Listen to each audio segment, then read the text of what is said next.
भगवान श्री कृष्ण यहाँ पर कहते हैं, देखो भगवान श्री कृष्ण यहाँ पर अपने माता और पिता को क्या कहते हैं।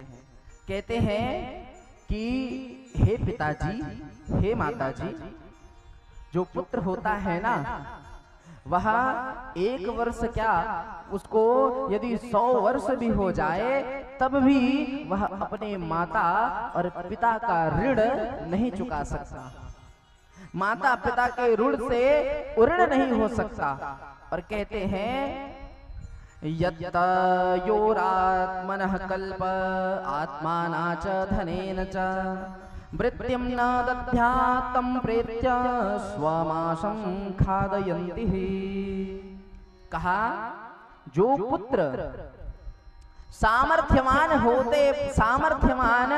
होने पर भी अपने माता पिता की धन से या शरीर से सेवा नहीं करता, वह मरने के बाद यमलोक जाता है।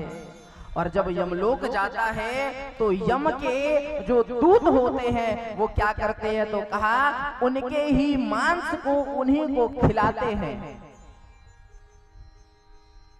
अब नंद बाबा के पास पहुंचे, नंद बाबा को प्रणाम किया, नंद बाबा से कहते हैं, देखो भगवान श्री कृष्ण नंद बाबा से क्या कहते हैं। पहले अपने माता और पिता से मिले, उनको कारागृह से छुड़ाया, उग्रसेन जी को मथुरा का राजा बनाया। माता पिता से कहा, माता जी, पिताजी, जो पुत्र होता है ना, वो माता पिता के ऋण से कभी उऋण नहीं हो सकता, चाहे उसको 100 वर्ष भी क्यों न हो जाए।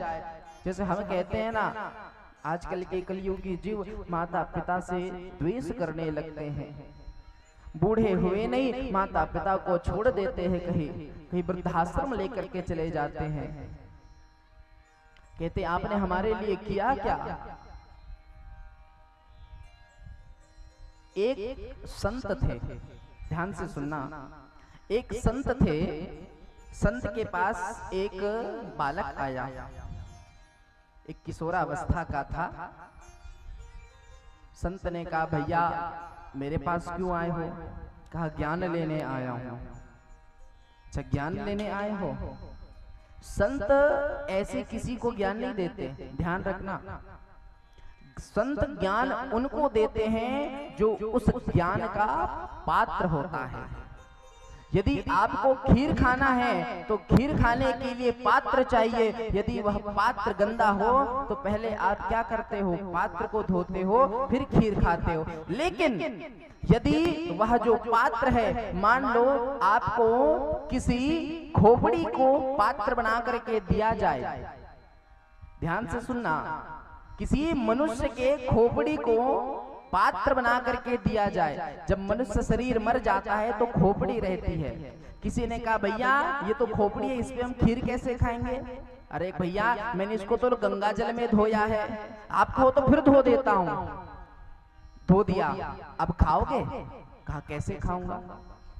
तो पहले पात्र देखा जाता है, फिर उसके बाद ज्ञान देखा जाता है। तो संत ने कहा, भैया क्या करने आए हो। तो कहा, ज्ञान लेने आया हूं। अच्छा, माता पिता ने ज्ञान नहीं दिया।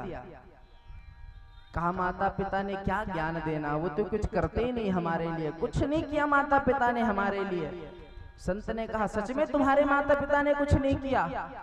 इधर आओ, ये ईंट उठाओ, ईंट उठाओ। और एक कपड़ा लिया, कपड़े से पेट में ईंट को बांध दिया। कहा, अब कल आना, लेकिन ईंट को उतारना मत। ध्यान से सुनना, ईंट को कमर में बांध दिया कपड़े से और कहा, ईंट को उतारना नहीं है, कल आना, मैं उतारूंगा ईंट को।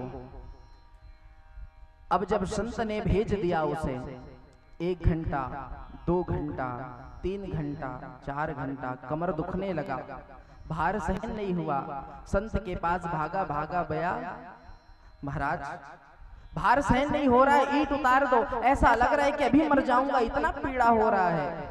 संत ने कहा, बेटा जब तेरी माँ ने तुझे 9 महीने तक पेट में रखा तो सोच उसको कितना पीड़ा हो रहा होगा, और तू कहता है तेरे माता पिता ने तुझे कुछ नहीं दिया, कुछ नहीं किया। वह जो बालक है वो समझ गया कि संत क्या कहना चाहते हैं। ऐसे ही भगवान श्री कृष्ण ने कहा कि माता पिता, आपका जो ऋण है वो मैं 100 वर्ष में भी नहीं चुका सकता। नंद बाबा से भगवान कहते हैं, कहा सा पिता साच धरणी यौ पुष्णी ताम स्वपुत्रवत, केवल जन्म देने वाला माता पिता नहीं होता। कहा बाबा, आपने यशोदा मैया ने तो मेरा पालन पोषण किया है, आप ही मेरे माता पिता हो। भगवान श्री कृष्ण ने नंद बाबा को कहा, बाबा आप वृंदावन जाइए, यशोदा मैया को समझाना, मैं जल्द ही आपसे मिलने आऊंगा।